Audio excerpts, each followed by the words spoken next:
नौजवान था और यतीम भी था। शौक बन गया दीन पढ़ने का। मोहल्लेदार इलाके वाले कहने लगे कहाँ से कमाएगा, ना बाप है, ना माँ है, ना घर है, कहाँ से। हजरत रूमी कहते हैं नौजवान ने जंगल में झोंपड़ी लगा ली। वहां वो सुबह मदरसे जाता, शाम को जंगल में रहता, वहां अल्लाह अल्लाह करता, सबक याद करता। एक दिन बादशाह की बेटी रास्ता भूल गई, जंगल में आई सहेलियों के साथ, बॉडीगार्ड भी साथ थे पर रास्ता भूल गई।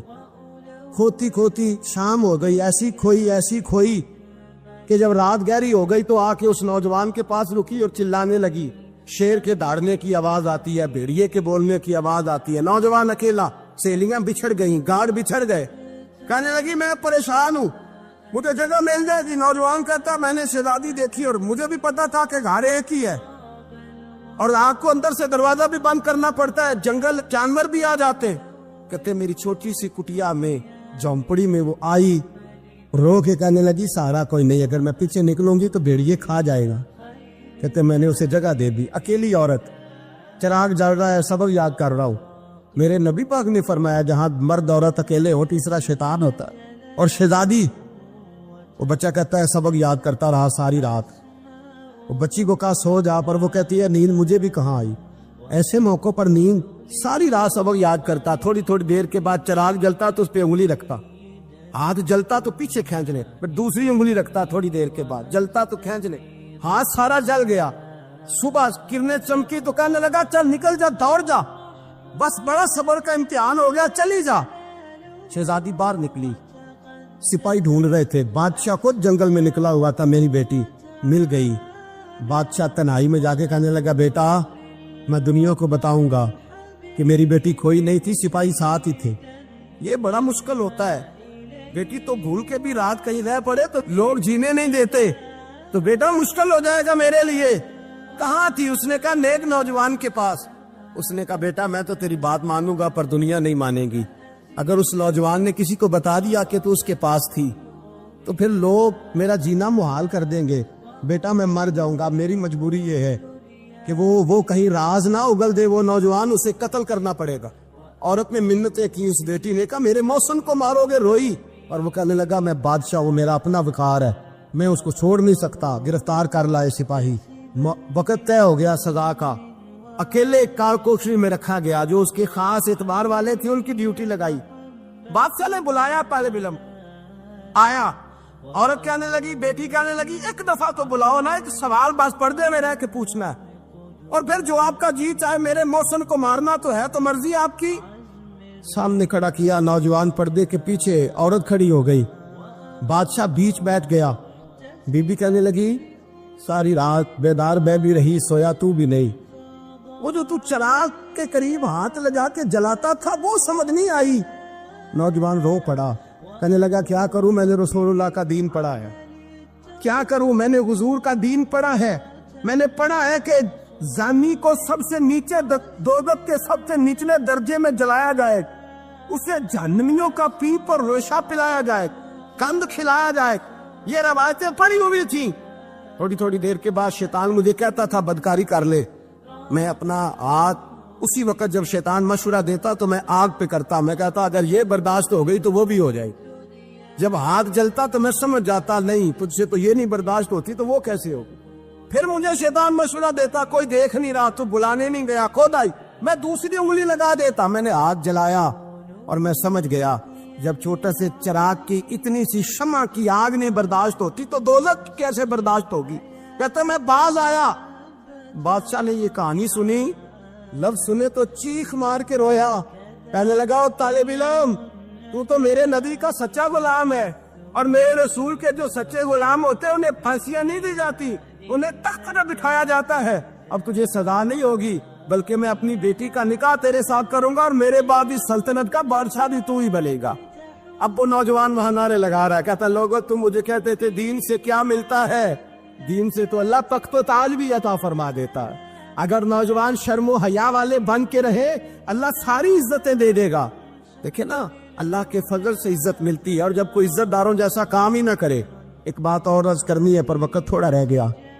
जवानों मैं ना जब कभी परेशान होता हूँ ना तो मैं ये वाली बात खोल के पढ़ता हूँ वाला, ये बात ढारस बनाती है। ढारस توانائی دیتی ہے, پورا مضمون باندھا ہے.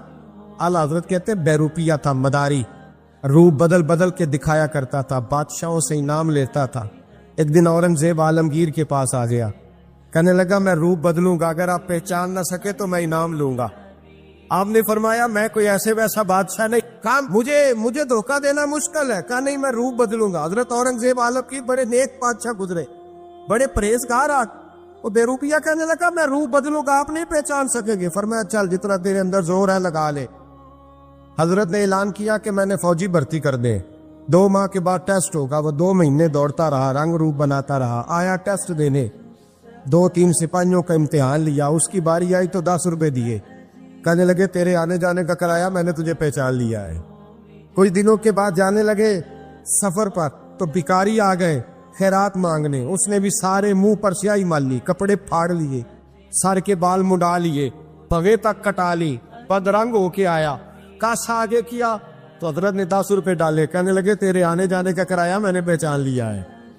کچھ دن گزرے تو ٹیچر کی ضرورت تھی. اس نے منہ سے بڑی کر لی, داڑھی نکلی لگا لی, سر پہ جنا کیپ پہن لی, ایک شیروانی لے لی اور ہاتھ میں چھڑی پکڑ کے آیا. کہنے لگا میں استاد ہوں, 2-4 بندوں کا امتحان لیا, اس کی باری آئی تو 5 روپے دیے, 10 روپے دیے, کا تیرا کرایہ میں نے پہچان لیا. 2 سال گزر گئے. وہ جب بھی آتا حضرت پہچان لیتے. ایک دن سفر پہ جا رہے تھے, بہت بڑا لشکر تھا, جہاد کرنے جا رہے تھے اورنگزیب عالمگیر. تو دیکھا ایک پہاڑی ہے, پہاڑی پہ لوگ جا بھی رہے ہیں آ بھی رہے. اورنگزیب عالمگیر پوچھنے لگے یہاں کیا ہے؟ کہنے لگے بابا جی بیٹھے ہیں دعا کرتے ہیں, اللہ کے نیک بندے ہیں.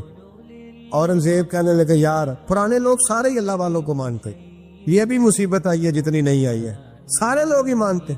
کہنے لگے ذرا میں دعا نہ کرا لوں, بچے کام جا رہا ہوں. اورنگزیب بادشاہ تھے, بادشاہ لوگ نازک مزاج ہوتے ہیں. گھوڑے سے اترے, بڑی مشکل سے پہاڑی پہ چڑھے, اوپر گئے تو لائن لگی ہے, بابا جی غار میں بیٹھے.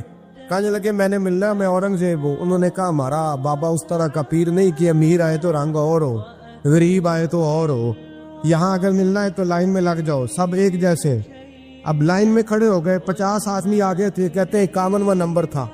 تھک گیا دھوپ میں کھڑا کھڑا. جب میں پہنچا غار کے دہانے تو میں نے بابا جی کے چہرے پہ نظر ڈالی تو بڑا نورانی چہرہ, بڑی خوبصورت لب و لہجہ. میں نے کہا میرے جیسا آدمی بھی پگڑی باندھ لے تو اچھا لگنے لگ جاتا ہے, بڑا خوبصورت انداز. کہتے ہیں میں ان کے پاس اتحیات کی حالت میں بیٹھ گیا.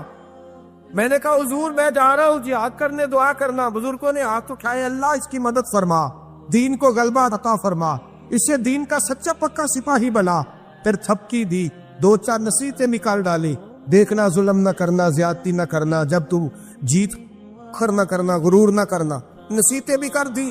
کہتے ہیں اب جب میں اٹھا تو 2-4 دینار بطور نذرانہ مسلح کے نیچے رکھے, اور الٹے قدم جب میں غار سے اترا انہوں نے رومال جاڑا اور اٹھ کے کھڑے ہو گئے. کہنے لگے آج نہیں تو نے پہچانا, آج نہیں تو نے پہچانا, میرا انعام بنتا ہے, آج نہیں پہچانا, لا پیسے.